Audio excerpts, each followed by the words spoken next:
أعوذ بالله من الشيطان الرجيم.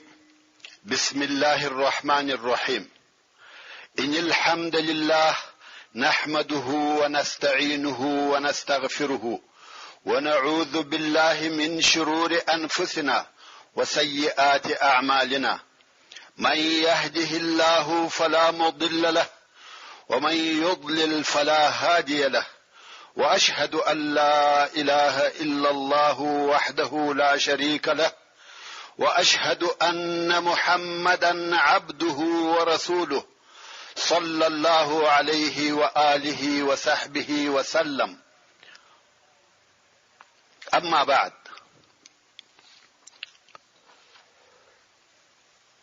د سرور کائنات صلى الله عليه وآله وسلم ژوند ولسمه فته. السلام علیکم ورحمت الله وبرکاته.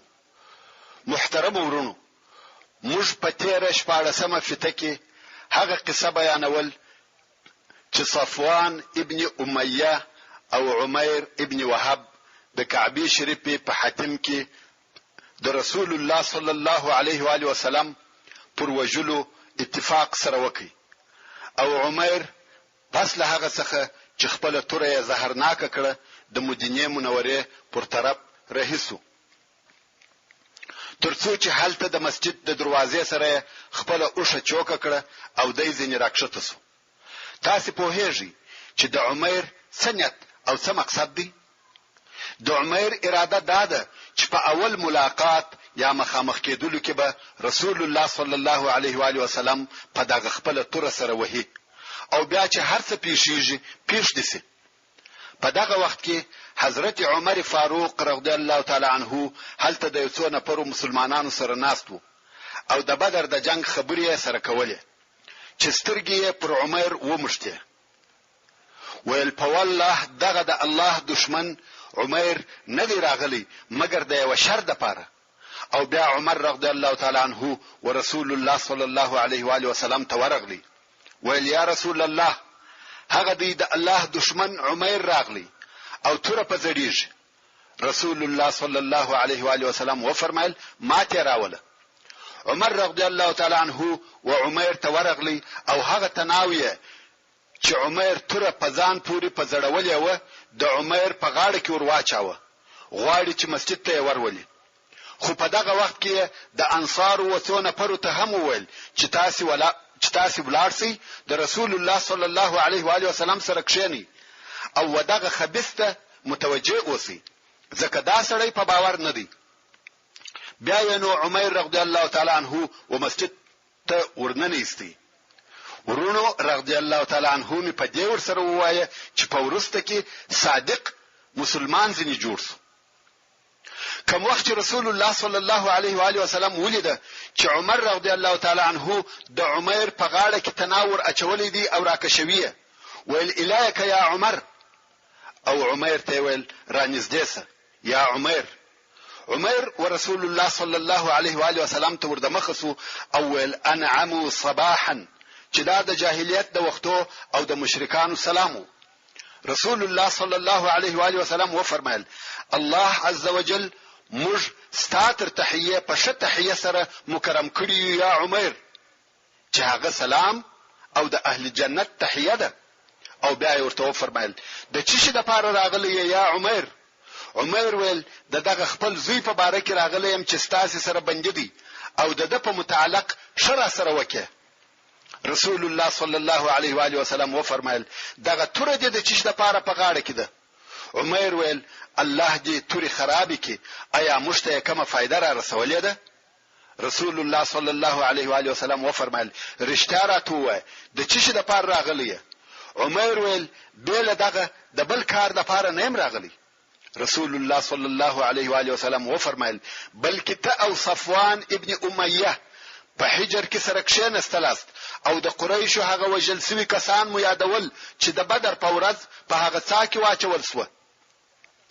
او بیا تا وویل که پر ما پور نه وای او دغه اولادونه می نه وای، زبه د محمد صلی الله علیه و آله وسلم د وجلو د پاره تللی وای. صفوان ستاده پورو او اولادو زما په دې شرط پر خپل غاړه واخسته چې ته ما ووجنې، او الله جل جلاله ستا او زما د وجلو په مابین کې حائل دی، یعنی ته دا کار نسې کولای ځکه الله عزوجل دغه کار منع کوي. عمر ویل اشهد انک رسول الله، یا رسول الله د کوم شي خبر چې به تا د اسمانه څخه موږ ته راوړي او کوم وحی چې پر تا نازلېده موږ په هغو کې ستا تکذیب کاوه، مګر دغه خبر چې بیل ما او صفوان څخه بل هیڅوک نه حاضر او نه په خبر دي. په والله زه پوهېږم چې بیل الله بل چا نه په خبر کړي. نو حمد هغه الله لروي چې زه و اسلام ته هدایت کړم او زه و دغه ځای ته راوستلم او بیا د شهادت حق کلمې وویلې. رسول الله صلی الله علیه و آله وسلم او اصحاب کرام ته فرمایل دغه ورور ته مو د دین مسائل وروښوي، قران مجید ورته وایست او بندې ور الکی. سبحان الله. په هغه وخت کې فاکس وک ټلیفون ټایپ وک مخابره چې دغه حالات دغه په واسطه ورسول الله صلی الله علیه و آله وسلم ته ورسول سو. یا دغه شیان یو هم نه و بلکې تر دې ټول مهمه او د خبر رسولو لو بل وسیله و چې د هغه په واسطه دغه خبر ورسول الله صلی الله علیه و آله وسلم ته ورسېدی چې هغه الهي وحی وي. د نبوت او رسالت ټول کارونه تر بشري عقل او طاقت لوړ وي. دا هم د الهي معجزو څخه او د رسول الله صلی الله علیه و آله وسلم د رسالت د اثبات لپاره یو معجزه و. دلته په مدینه منوره کې عمر رضی الله تعالی عنہ مسلمان سو او هلته په مکه مکرمه کې صفوان و نور مشرکانو توای زیری درکوم چې پراتلونکو نږدې ورځو کې به د داسې واقعې خبر واوري چې د بدر قصه به درڅخه هېره کی او صفوان به د هر هغه چا څخه چې مکه مکرمه ته بورتلی د عمر د حالاتو پوښتنه کول ترڅو چې د عمر د اسلام خبر ورته را ورسېدی. بیا نو صفوان قسم یاد کړي چې هیڅ کله به د عمر سره خبرې نه کوي او هیڅ کله به په هیڅ شي کې فائدہ نه ورسوي. عمر چې مکه مکرمه ته راغلی هلته په اسلامي دعوت شروع وکړه او خلک یې و اسلام ته رابلل او د پر لاس ډېر خلک و اسلام ته داخل سو. موږ مخکې د هغه عهد او معاهده ماده درته بیان کړې کوم چې رسول الله صلی الله علیه و آله وسلم د يهودو سره کړی و. رسول الله صلی الله علیه و آله وسلم او مسلمانانو د هغه شیانو د عملي کولو ډېر کوشش کاوه کوم چې په هغه معاهده کې ذکر شوی و او واقعا هم د مسلمانانو څخه هیڅ داسې کار نسو پیښ چې هغه دي د هغه معاهده د ماده څخه یو حرف مخالف وي. مګر هغه يهود چې د دوی تاریخ په غدر او خیانت وعده خلافي او چم ډک دی هغه خپل ځانونه نسوای ټینګولای چې د هغه خپل پخوانی خائنانه طبيعت سره موافق عمل ونکي. نو یې د مسلمانانو په صفو کې د چم او د سسو تشویش او اضطراب پارولو او خطا استلو په عمل کولو شروع وکړه چې اوس به یو نمونه درته بیان کوم. ابن اسحاق رحمه الله وایي شاس ابن قیس چې یو سپنجری يهودي و، لوی کافر او متعصب شخص و، د مسلمانانو سره ډېر حسد او عداوت درلودي. یو ورځ پر لارې رهیو ویل د چې د رسول الله صلی الله علیه و آله وسلم اصحاب چې د اوس او خزرج د قبیله څخه و په یو مجلس کې سره ناست دي او خبرې سره کوي. دغه يهودي دغه د دوی الفت او محبت، د دوی صلح او پر اسلام سره یو ځای کېدل، د دوی اتحاد او اتفاق نسو خوش. يهودي ته دا ور معلومه و چې د جاهلیت په وختو کې د دغه قبیلو په مابین کې څونه عداوت پروت و. نو یې د ځان سره وویل بني قیله چې مقصد یې د اوس او خزرج قبیلې وي. بني قیله په دې وطن کې سره متحد او متفق سو او کدوی په اتفاق سو بیا نو موږ د دوی سره د آرامۍ ژوند نسو کولای. نو دغه يهودي د دوی د اختلاف او جنگولو د پاره څه وکړه؟ یو ځوان يهودي چې د سره ملګری وو وهغه ته وویل ورسه د دوی سره کښینه او هغه د بعاث د جنگ خبري شروع کړه. ورونو د بعاث جنگ یو ډېر لوی او شدید جنگ دی چې تر هجرت د مخه د مدینه منورې د دوه قبیلو چې اوس او خزرج وي په مابین کې تیر شوی وو چې د دواړو طرفو ډېر کسان پکښې ووژل شو او دواړو طرفو ته ډېری خرابي او بربادي پکښې ورسېده. نو دغه يهودي هغه بل يهودي امر کوي چې ورسه د دوی سره کښېنه او د بعاث د جنگ خبرې شروع او ځینې هغه بیتونه وایي چې دغه دوه قبیلو په هغه جنگ کې ویل، یعنی هغه زوړ او وژل شوی اور پکښې تازه ک. دغه يهودي ځوان هم ورغلی او دا کار یې وکړي. سبحان الله، خلق نوی مسلمانان سوي دي، تر اوسه لا شیطان خپل شیطانت پر عملي کولای شي. د يهودي د خبرو په سبب په قوم کې د اختلاف او فخر خبرې شروع شوه، ترڅو چې دوه نفر یو د بل په مقابل پر څنګهنو سره کښېنسته او اوازونه یې لوړ شو او بیا یو هغه بل ته وویل کدي خوشوي بیرته به د سره هغه جنگ شروع کو، یعنی دغه اهلی جنگ د پاره بیا تیار او آماده یو. قرار دواړي ډلې په قهر شوه. اول سره معلومه بیکو زموږ او ساسي د معلوماتو ځای حره دی، نارې شوه اسلحه. خلق وحریته سره ووتل. رسول الله صلی الله علیه و آله وسلم ته دا خبر ورسېدی. کوم مهاجر اصحاب چې ورسره ناست و د هغو سره و انصار ته ورغلی او ویل یا معشر المسلمین الله ابي دعوى الجاهليه وانا بين اظهركم، یعنی اے مسلمانانو ایا د جاهلیت کارونه کوي او زه ستاسو په مابین کې. پس له هغه څخه چې الله عزوجل و اسلام ته هدایت کړاست او په اسلام یې مکرمه کړاست، د کفر څخه اخلاص کړاست، د جاهلیت کارونه یې درڅخه ایسته کړه، ستاسو په زړه کې الفت او محبت تر واچاوه. قوم پوسو چې دا شیطانی وسوسه او د دوی د دشمن د طرفه چمو په جړاسوه. د اوس او خزرج د قبیلو خلقو یو د بل سره غاړه په غاړه سوه او د رسول الله صلی الله علیه و آله وسلم د اوامرو اوریدونکي او منونکي رهیسوه. نو الله عزوجل د عدو الله شاس ابن قیس چم او خیانت ناکام کړي. دا د هغو اعمالو یو نمونه و چې يهودو د مسلمانانو په صفو کې د تفرقه او جنگولو د پاره عملي کوله. او نن ورځ دغه سي اعمالو ډېر مثالونه د يهودو د طرفه په ډیرو اسلامي ملکو کې لیدل کیږي چې د خپل کامیابی د پاره اسلامي امت یا و جنوب او شمال ته سره بيشي، یا یو شیعه او سنی ته سره بيشي، یا د جبي او قومیت پر اساس سره بيشي. او بدبختانه مسلمانان د خپل بخبري یا د یو تمع په سبب دغه تفرقه قبلوي. بالمقابل وکفر او خارجي قواو ته تسلیميږي او د هغو خدمتګاران د ځان څخه جوړوي. دا خو یو نمونه و، بلکې تر دې زیات يهودو د دې د پاره چې د اسلامي دعوت مخ ونیسي نور هم ډېر نقشې عملي کولې. مثلا د درواغو اوازې په مسلمانانو کې نشرولې، یا دا چې په سهار کې به مسلمانان سو په ماښام کې به بیرته د اسلام واوښته. دا د دې لپاره چې د ضعیف الایمان مسلمانانو یا هغو کسانو چې نوې ایمان راوړي وو په زړه کې شک او تردید پیدا کړي او په مسلمانانو کې پر هغو کسانو د ژوند او معیشت لارې تنګولې کم چې د دوی به یو مالی رابطه ور سره و. هغه کسان چې مسلمانان سي وو کبه د دوی پور پر باندې وو، سهار او ماښام به د پور غشتلو د پاره ورته ولاړ وو، او کبه بیا د هغو پور پر باندې وو هغه ځنی خوري او نیور کاوه. هغه ته به ویل ستا پور هغه وخت صحیح او را باندې وو چې ته د خپل پلرو پر دین وې، مګر دا چې ته اوس د دین واوښته نو ستا پر موږ هیڅ حق نشته. يهودو دا کارونه ټول تر بدر د مخه کول، سره د دې چې دوی د رسول الله صلی الله علیه و آله وسلم سره هغه معاهده هم درلوده. خو رسول الله صلی الله علیه و آله وسلم او اصحاب کرامو پر دغه ټول مخالفتو په دې امید صبر کاوه چې شاید یو ورځ يهود وسمې لارې تراسي او په منطقه کې امن او سلام موجود وي.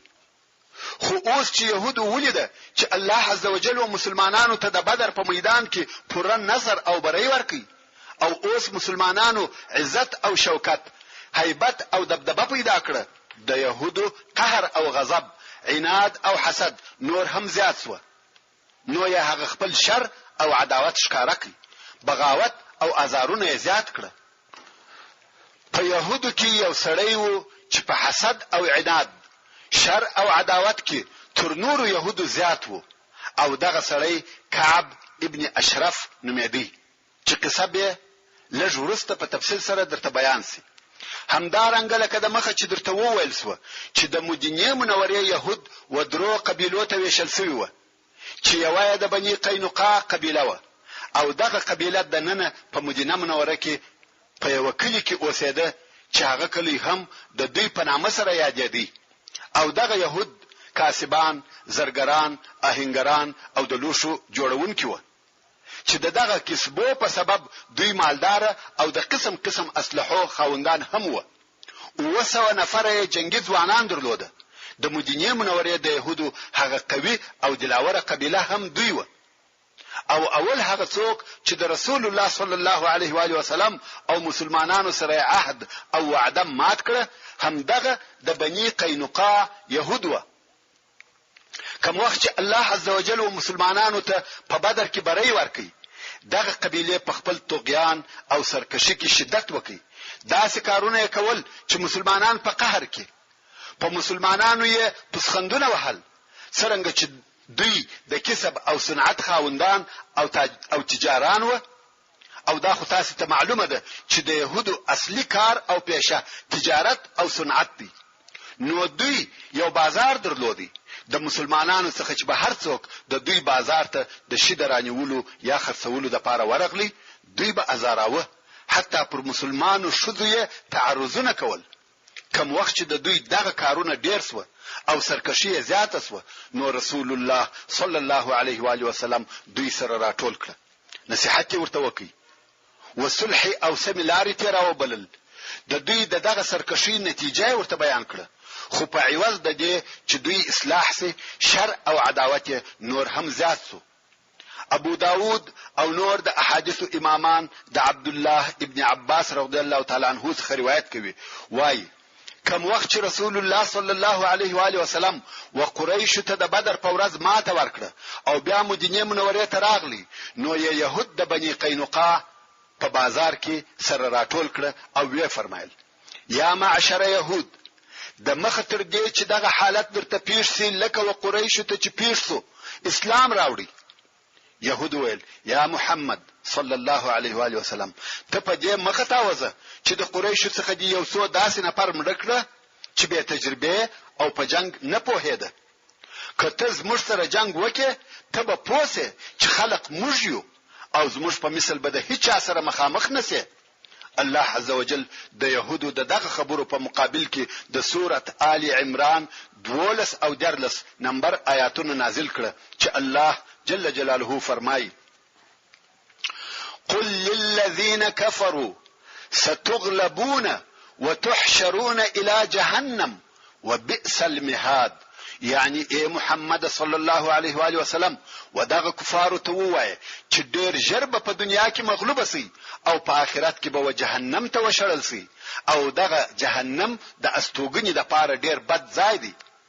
قد كان لكم آية في فئتين التقطا فئة تقاتل في سبيل الله وأخرى كافرة يرونهم مثليهم رأي العين والله يؤيد بنصره من يشاء إن في ذلك لعبرة لأولي الأبصار. يعني ایکتونکو تاسو ته په هغه دوه ډلو کې چې په بدر کې د جنگ د پاره سره مخامخ شوه ډېر لوی عبرت دی. یو ډله و چې د الله عزوجل په لار کې جنگ کاوه او بل ډله و چې کافره و. دوی به هغه ډله دوه چند لیدل او الله عزوجل په خپل نصرت سره تائید د هغه چا کوي چې د جل جلاله خوشوي. بهشکه چې په دغه ډیر لیدلو کې د بصیرت د خاوندانو د پاره عبرت دی. ورونو دغه آیات شریف د ترجمه د شپو هدول د پاره مجبور یو چې برته د بدر و غزا ته ولاړ شو. د بدر په غزا کې د مشرکانو شمیر تقریبا 1000 کسانو ته رسیدي چې د سپرتیا او حلالولو د پاره پوره شمیر اوشان او آسان او پوره اسلحه ور سره و. او بل طرف ته د اسلامي لشکر عدد تر دروسو لږ څه زیات وو چې او یا اوشان 2 آسه او ډېر لږ اسلحه ور سره و.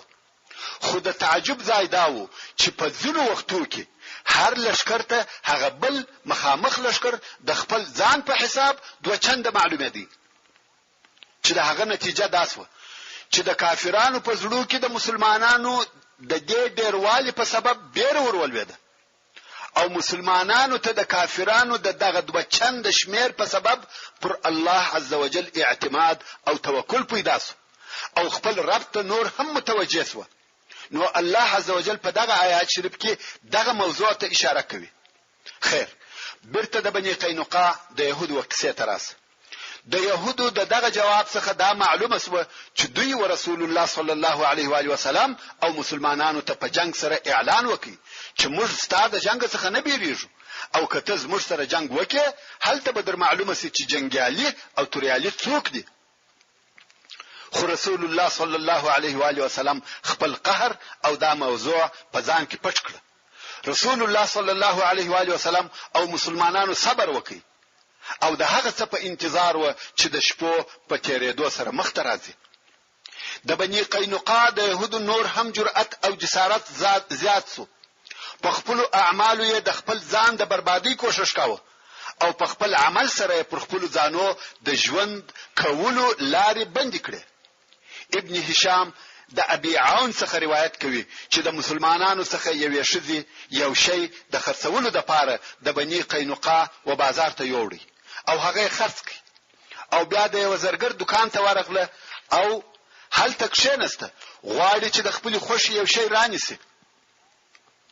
اول خو زرګر غوښته چې دا مخلص کی د دې کار څخه ممانعت وکړي.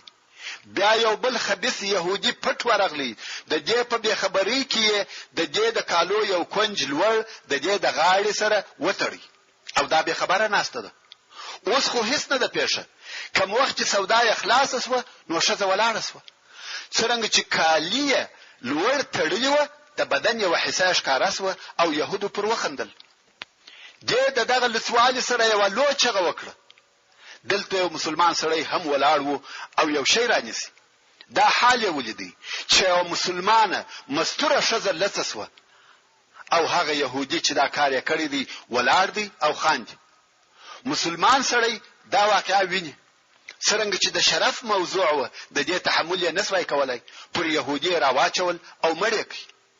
يهود بیا ټول پر مسلمان راټول سو او مسلمان یې ووجي. د مسلمان نور اقرباو د مسلمانانو څخه کومک وغوښتي. نو د مسلمانانو او د بنی قینقاع د يهودو په مابین کې شر جوړ شو. کوم وخت رسول الله صلی الله علیه و آله وسلم ته خبر ورسېدی يهودو ته حال ولېږي چې هغه نفر را تسلیم کړي چې دغه مسلمان یې وجلی دی قاتل غواړي. مګر بنی قینقاع دا ونه منل چې قاتل دی ور تسلیم کړي. د هغه مجرمانو ترڅنګ ودرېده. نو د قاتل د نه تسلیمېدو په سبب هغه عهد چې د رسول الله صلی الله علیه و آله وسلم او يهودو په مابین کې وو د يهودو د طرفه مات شو. دلته نو رسول الله صلی الله علیه و آله وسلم امر وکړي چې لشکر جوړ کړي. د مسلمانانو لشکر جوړ او د لشکر بیرغ و حمزه ابن عبد المطلب رضی الله تعالی عنه ته ورکړي. لشکر د بنی قینقاع پر طرف حرکت وکړي. يهودو چې لشکر ولیدي په قلاو ننوتل او دروازې بند کړې او مسلمانانو د باندې د طرفه محاصره کړه. اوس نو د بنی قینقاع يهود په یو څو شیانو غراټي. اول خو دوی اوسه نفر مسلح فوج لري او بل د نن په قلاو کې د اوبو ساحان لري. کشتونه او حیوانات د نن په قلاو کې و. د باندې څخه وهي چې ضرورت نه درلودي او هغه خوراکي مواد چې د دوی سره د نن په قلاو کې موجود و پوره یو کال یې بس و. نو دوی د نن په قلاو کې کښینستل او رسول الله صلی الله علیه و آله وسلم ته د جنگ اعلان وکړي. رسول الله صلی الله علیه و آله وسلم حال ورولېږي چې زستاسي سره کار نه لرم فقط هغه قاتل را تسلیم کړي. خو هغه ویل یا محمد صلی الله علیه و آله وسلم تا پر موږ هم د قریشو خیال کړی دی. موږ جنگي خلک یو که جنگ کوي جنگ در سره کوو. اوس د دوی د طرفه تهدیدونه شروع شو. يهود پر خپل کفر او خیانت ټینګار کوي او مسلمانانو په قلاو کې محاصره کړي دي. دا محاصره د هجرت د 2 کال د شوال د میاشتې د 15 تاریخ څخه شروع شوه او د ذوالقعده تر اول شپې پورې دوام درلود. یعنی پوره 15 ورځې د محاصرې تیر شوه او بیا هم دوام لري. خو الله عزوجل د يهودو په زړه کې بیره ورواچول او دا هغه بیره ده چې کوم وخت الله عزوجل د یو قوم د شکست او ماتېدو اراده وکي دغه بیره په زړه کې ور اچوي. نو يهودو دغه بیره په سبب عذر او زاری شروع کړي. ویل یا محمد صلی الله علیه و آله وسلم امان راکه. رسول الله صلی الله علیه و آله وسلم ویل امان نسته. يهود نفر ورلیږي عجز او زاری کوي صلح غواړي. خو رسول الله صلی الله علیه و آله وسلم وايي هیڅ کله صلح نه کیږي بل جنگ بل لار نسته. پس له ډیرو زارویو رسول الله صلی الله علیه و آله وسلم ورته تاسو تسلیم سي بیا نو زما خوښه ده کوم وجلاس کوم پریښولاست هغه زما اختیار دی خو تاسو به بل قید او شرط تسلیمیږي. په دغه طریقه د جنگ خلاص است. سبحان الله. د هغه بیري په سبب چې د يهودو زړه ته ننوتلې و په دغه راضي سو چې موږ تسلیم یو او ته چې موږ په باره کې هر فیصله وکړي هغه موږ قبول ده. د اسلام او مسلمانانو هیبت او دبدبه دون لوړ او مؤثر و چې اوسه جنگي ځوانان ټول ورسول الله صلی الله علیه و آله وسلم ته تسلیم سو. ټول یې بنديان کړ او د ټولو لاسونه وروتړل. اوس خلق په انتظار دي چې رسول الله صلی الله علیه و آله وسلم به دغه بنی قینقاع د يهودو په باره کې څه امر وکړي. رسول الله صلی الله علیه و آله وسلم ولوجو اصحاب کرام ته ویلي و چې غواړي دغه اوسه نفر ټوله ووجني یو یې هم ژوندۍ پرې نشته. دلته نو د يهودو دوست لوی منافق عبد الله ابن ابي ابن سلول د خپل منافقت د رول په عملي کولو شروع وکړ. اوس چې عبد الله منافق چې د خزرج د قبيله څخه وو پوسو چې دغه خلق ټول وجل کیږي او حال دا چې د ده او د بني قینقاع د يهودو په مابین کې حلف او تعهد وو چې یو د بل حفاظت وکوي او اوس دوی ویني چې دغه يهود وجل کیږي او کوه وجل سو بیا نو ودته عزت او کومک نه پاتې کیږي. نو رسول الله صلی الله علیه و آله وسلم ته ورغلی دغه يهودو د پاره عفو ځنی غواړي. رسول الله صلی الله علیه و آله وسلم لا تر اوسه حکم نه دی صادر کړی چې عبد الله منافق مخته کښینستی او ورتوای یا رسول الله احسن الى موالي یعنی زما د متعهدینو دوستانو سره نیکی وکړه. عبد الله چې پښکارا مسلمان دی او په دننه کې لوی کافر او د کفارو ملګری دی اوس دغه مجرمینو يهودو دفاع کوي او وايي احسن الى موالي. رسول الله صلی الله علیه و آله وسلم مخزنی واړاوه او د جواب ورنکي. عبد الله بیا و مخته کښینستی او وايي یا رسول الله زما د متعهدینو سره نیکی وکړه. رسول الله صلی الله علیه و آله وسلم د خبرې جواب نور کوي او مخ یې ځنی واړاوه. رسول الله صلی الله علیه و آله وسلم تر اوسه لا د جنگ لباس چې زغره ده اغوسته ده. عبد الله ابن ابي منافق بیا د رسول الله صلی الله علیه و آله وسلم و مخته کښینستی او لاس یې تر زغره وردننه کوي. رسول الله صلی الله علیه و آله وسلم یې تر کمیس ونیوي او ویل یا رسول الله زما د متعهدینو سره شوکه. رسول الله صلی الله علیه و آله وسلم په قهر سو او ویل ویحک ارسلنی الامک. مگر منافق بیا هم دانیت کړی دی چې دغه يهود بخلاصوي. ویل یا والله تر هغه دې لکوم چې زما د متعهدینو سره نیکی او احسانونه کې 300 نفر چې زغری اغوستي دي او 400 نفر لڅ بیل زغور دي دغه 200 نفر په یو ور حلالوي. حال دا چې دوی زپیخ او ګروي کې ساتلم بیا نو ماته څوک را پاتې کیږي او زه یو سړیم چې د جنگو سره مخامخ کېږم. رسول الله صلی الله علیه و آله وسلم چې هر څه ممانعت کوي خو منافق عبد الله ابن ابي پر خپل غشتنه ټینګ دی. بالاخره رسول الله صلی الله علیه و آله وسلم دغه منافق سره هغه چې د پر اسلام فقط یو میاشتې رسوي و د مراعات معامله وکړه او يهودي و د تور پرې شول او ول دوی به د مدینه منورې څخه وځي دلته به ازما هم سایتوب نه کوي. اوس نو د بنی قینقاع يهود د شام و طرف ته وځي او ځینې و خیبر ته ولاړه او هلته په خیبر کې د يهودو یو ځای کېده شروع شو. دا د بنی قینقاع د يهودو د غزا قصه و چې څنګه شروع شو او څنګه پای ته ورسېدل. په دغه وختو کې چې صفوان ابن امیه او يهود او منافقین په دغه خپل دسیسو او عملیاتو مشغول و. ابو سفیان د قریش مشر د داسې یو کار په باره کې فکر کوي چې تاوان یې لږ او اثر یې ښکاروي او غواړي چې داسې یو کار ډیر ژر عملی کړي چې په هغه سره د قوم عزت وساتل شي او د دوی قوت په ښکارا شي. نو یې د بدر تر ذلیل شکست وروسته قسم یاد کړي چې ترڅو پر مسلمانانو حمله ونکړي د جنابت غسل به نه کوي، یعنی خپل شذې ته به نه ورنږدې کیږي. نو یې کفار سره راټول کړ، ویل څوک زما سره یو ځای کیږي چې د محمد صلی الله علیه و آله وسلم پر ضد جنگ وکړو.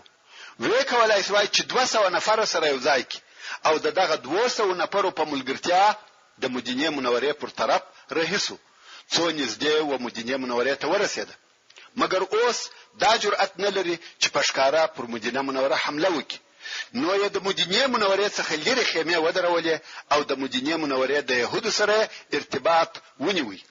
نفر ورلېږي چې زموږ سره کومک وکړي. سو په خپل ابو سفیان د شپې په تاریکه کې په پټه د مدینه منورې او اطراف ته ورغلی. اول د حیی ابن اخطب کور ته ورغلی، د هغه دروازه ورټکول. هغه د غشتنه نکړه قبوله، ویل زه د محمد صلی الله علیه و آله وسلم څخه بیریږم. بیا سلام ابن مشکم ته چې د بنی نظیر مشر او رئیس ورغلی، هغه دروازه ور خلاص کړه، د عزت وکي، شراب یې سره وچشل، د مسلمانانو حال او اخبار یې ورته وایه. دغه خبرو په واسطه ابو سفیان په دغه شپه د مدینه منورې د اطرافو پر یو ځای چې العریض ورته ویل کېده حمله وکړه. درختې ماتې کړې، کوم میوې چې هلته پرتې وي هغه وسوځلې او د انصارو څخه یو سړی چې هلته موجود وو هغه په شهادت ورساوه او بیرته مخ پر مکه مکرمه په تیښته رهیسو. رسول الله صلی الله علیه و آله وسلم ته چې دا خبر ورسېدی، ډېر ژر په ابو سفیان او دغه په ملګرو پسې وروتی. خو ابو سفیان او ملګری په ډېر تلوار او چابکي سره تښتي. کم خواړه چې د دوی سره ورسره هغه پر لار غورځوي چې ځانونه سپکي او وتښتي. نو په دغه طریقه سره د مسلمانانو څخه خلاص و. ابو سفیان خپل قسم پر ځای کړ او پر مسلمانانو حمله وکړه. رسول الله صلی الله علیه و آله وسلم او مسلمانان تر قرقره القدر پورې پسولاړه، خو کفار یې نه ونیول او بیرته راوګرځیدل. د بیرته راتګ په لار کې مسلمانانو هغه خواړه راټولول چې کفارو د تیښتې په وخت کې غورځولي و، چې په دغه خوړو کې یو قسم خواړه و چې سویق یې ورته ویل. نو ځکه دغه غزا ته غزوه السویق ویل کیږي او دغه غزا د هجرت د 2 کال د ذوالحجې په میاشت کې تر بدر 2 میاشتې وروسته و.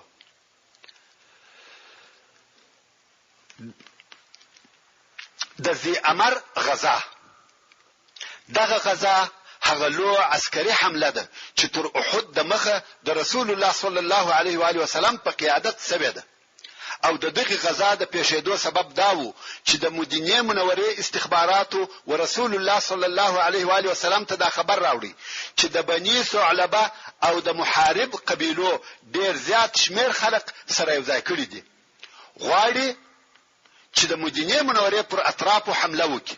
نو رسول الله صلی الله علیه و آله وسلم د مسلمانانو لشکر جوړ کړي چې د دې لشکر د سپرو او پیاده وشمیر 450 نفر وو. د لشکر د هجرت د 2 کال د محرم په میاشت کې د دشمن پر طرف حرکت وکړي. مسلمانانو په لار کې یو سړی ونیوي چې جبار نومېدی او د بنی ثعلبه د قبیله څخه وو. دغه سړی ورسول الله صلی الله علیه و آله وسلم ته راوستي. رسول الله صلی الله علیه و آله وسلم و اسلام ته دعوت کوي او هغه هم مسلمان شو. دا سړی د حضرت بلال رضی الله تعالی عنہ ملګری کوي چې اسلام ورشي او سړی په عین حال کې د مسلمانانو ولشکر ته لار هم ورشي چې د دشمن ومځکې ته باید څنګه او پر کومه لار ورسي. هلته بیا و کفارو ته خبر ورسېدی چې د مدینه منورې لشکر را رهیدي. څنګه چې کفارو د جنگ د پاره پوره تیاری نه ونیولې، نو کفار د غرو و سرو ته وتښتېده. رسول الله صلی الله علیه و آله وسلم د خپل لشکره سره د دوی د استوګنې وځای ته ورسېدی او هلته د هغه ابو سره واړول چې د ذی امر وبه ورته ویل کېده. نو د دې سبب و دغه غزا ته د ذی امر غزا ویل کیږي. رسول الله صلی الله علیه و آله وسلم دغه ابو سره خیمه ودرولې او د سفر میاشتې ټوله هلته تیر کړه. دا د دې لپاره چې ټول عرب د مسلمانانو په قوت او طاقت خبر سي او په زړه کې د مسلمانانو څخه بیره ځای ونیسي او عرب په دې پوسي چې د اسلام قوت د حجاز څخه و نجد ته ورسېدي. ځکه دغه قبيله په غطفان کې وي او غطفان په نجد کې دی. په دې غزا کې جنگ یا یو بل د یادولو ور کومه لو واقعا نسو پیښه بیل یوې کوچنی واقعې څخه. هغه دا چې د رسول الله صلی الله علیه و آله وسلم دا عادت وو چې ځینی وختونه به د خلقو څخه ګوښه کېدی. هلته به یوازې ناست وو د الله جل جلاله عبادت او د خپل رب سره به مناجات کاوه. نو رسول الله صلی الله علیه و آله وسلم د خپل عادت سره سم پس له خیمو درولو څخه ولاړی هلته تر یو درخت لاندې کښینستی. دغه قبيلو خلق چې د غرو سره ته ختلی دي رسول الله صلی الله علیه و آله وسلم یې و پیژندي ویل والله بل وخت یې بیا دغه په تنهایی کې نسو پیدا کولای څوک د وجلو د پاره ورځي. یو نفر چې دعثور ابن الحارث نومېدی هغه ویل زه وجنم.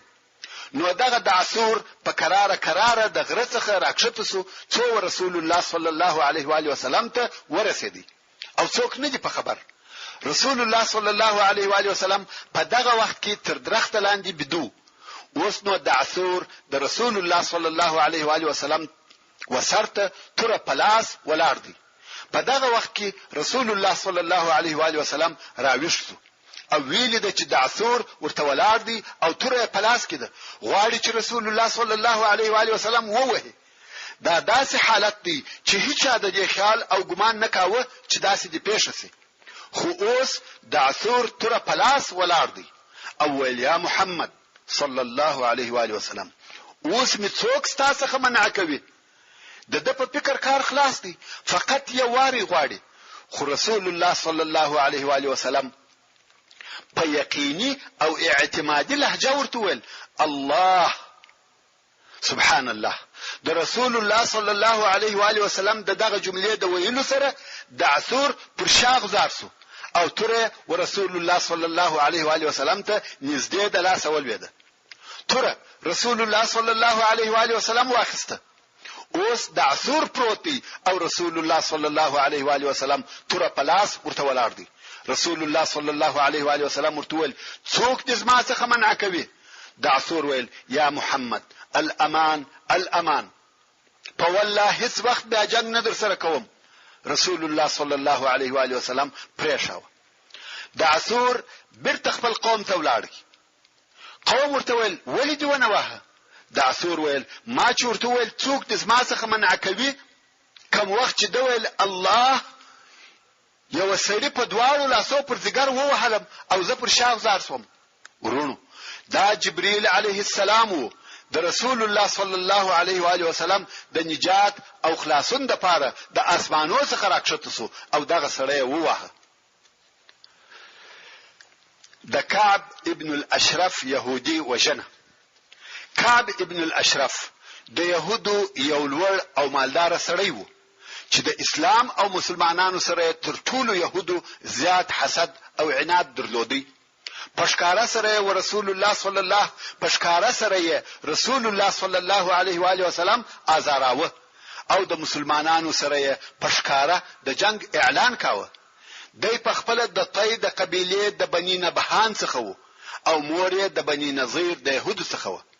کعب ابن الاشرف چې غنی او بربادي سړی وو په عربو کې په شایست سره مشهور وو او د عربو د شاعرانو څخه یو شاعر وو. د قلعه د مدینه منوره په جنوبي طرف کې د بنی نظیر د کورو وشاته و. کوم وخت چې ودته په بدر کې د مسلمانانو د کامیابی خبر د اول وار د پاره ورسېدی د وویل آیا دا صحیح ده؟ هغه خلق د عربو اشراف او د خلقو پاچهان و په والله که محمد صلی الله علیه و آله وسلم دغه خلق وجلی وي نو د مزکی نس د مزکی تر مخ شه او بهتر دی. یعنی تر دې ژوند مرګ شدی. کوم وخت چې بیا دا خبر تایید او تاکید شو نو دغه د الله دشمن په اشعارو کې د رسول الله صلی الله علیه و آله وسلم او مسلمانانو بد ویل. او د دوی دشمنان ستایل او هغه نور هم وجنګ ته تشویقول.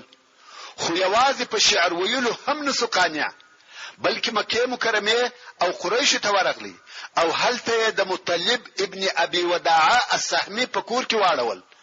په مکه مکرمه کې به هر مجلس ته ورتلی او هلته به په جړا جړا د بدر پر وجل سو کسانو شعرونه ویل چې په دې کار سره د هغو احساسات پارول او د هغو عناد او دشمنی د رسول الله صلی الله علیه و آله وسلم او مسلمانانو پر ضد ستایل او د مسلمانانو وجنګ ته رابلل. کوم وخت چې دای په مکه مکرمه کې وو، مشرکانو پښتنه ځنی وکړه چې آیا استاد موږ دین خوښ دی کده محمد صلی الله علیه و آله وسلم او د هغه د اصحابو او کومه ډله پر حق رهیږي؟ د ورته ویل تاسو تر دوی افضل او پر حق یاست او حتی دغه مشرکانو په سبب به د بوتانو عبادت هم کاوه. په دغه باره کې د سوره النساء 51 نمبر آیات نازل سو چې الله عز وجل فرمایي: الم تر الى الذين اوتوا نصيبا من الكتاب يؤمنون بالجبت والطاغوت ويقولون للذين كفروا هؤلاء اهدى من الذين آمنوا سبيلا. یعنی آیا تا هغه کسان ندی لیدلی چې ودوی ته د کتابه څخه برخه او حصہ ورکول شوی ده چې هغه دغه يهود و، دوی کتابیان و، دوی پر بت او شیطان ایمان راوړی دي، یعنی د قریشو د پاره د بوتانو عبادت کاوه او دوی وهغه کسانو ته وایي چې کافران سوي دي چې تاسو مشرکان تر هغو کسانو ډیر پر لار برابر یاست چې پر الله او رسول الله ایمان راوړی دي. سبحان الله. آیا نن هم داسې کسان نشته چې و گمراهو کفارو ته وایي چې تاسو تر مسلمانانو ښه او بهتر یاست؟ خیر، کعب ابن الاشرف يهودي برته مدینه منوره ته راغی او په خپل اشعارو کې د اصحاب کرامو شذ په بد سره یادولې او مسلمانان یې په خپل علاج بسره ډېر ظاهرول. دلته نو رسول الله صلی الله علیه و آله وسلم وخپل اصحاب ته ویل څوک د کعب ابن الاشرف کار ورکوي ځکه د الله او رسول الله ډېر آزار کړ. د دې کار د پاره د مسلمانانو یوې ډلې ځانونه انتخاب کړ چې هغه ډله محمد ابن مسلمه، عباد ابن بشر، ابو نائله شنومه سلکان ابن سلامه دي او د کعب رضعی ورور هم حارث ابن اوس او ابو عبس ابن حبر. دغه پنځونه پرو په خپل خوښه د کعب ابن الاشرف د وجلو د پاره ځانونه انتخاب کړ او د دغه ډلې مشر محمد ابن مسلمه رضی الله تعالی عنه. د کعب ابن الاشرف د وجلو په روایتو کې راغلي دي کوم وخت چې رسول الله صلی الله علیه و آله وسلم و فرمایل څوک د کعب کار ورکوي د الله او رسول الله ډیر آزار کړ.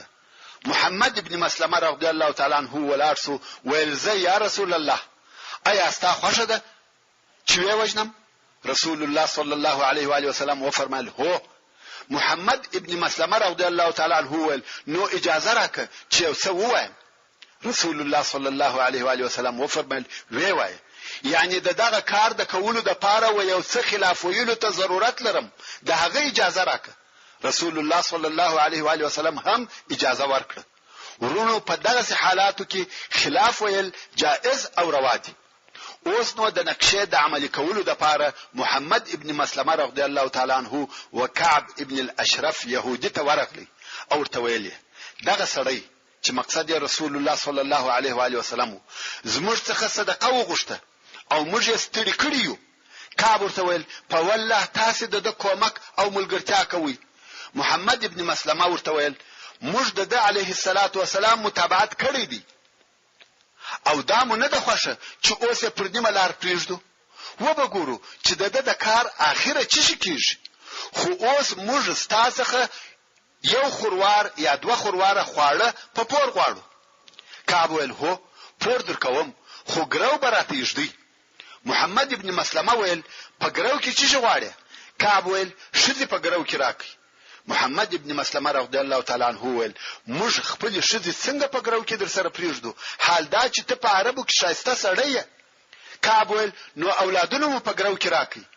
محمد ابن مسلمه رضی الله تعالی عنہ ول خپل اولادونه څنګه په ګرو کې درکو سبب هلوکان په خپل مابینو کې یو بل ته د پیغور پر قسم وایي چې ته خو هغه چې په یو خوروار خورو ګرو سوی وې دا و مشت شرم دی مګر خپل اسلحه به په ګرو کې درته کښېشتو کعب ابن اشرف يهودي وعده ورسره وکړه چې شدي بیا راس ابو نائله رضی الله تعالی عنہ چې د کعب رضعی ورور وو دوی هم د محمد ابن مسلمه رضی الله تعالی عنہ پر قسم وکعب ته ورغلی مجلس ورسره کوي د کعب د اشعار بیتون ورسره وایي او بیا په اخر کې ورته ویل وای حق یا ابن اشرف زه د یو حاجت او ضرورت لپاره راغلم زه به درته بیان کوم خو ته به دغه حال د ځان سره پټ وساتې کعب ویل هو وایا ابو نائله رضی الله تعالی عنہ ویل دغه سړی راتګ و مشته یو آفت سو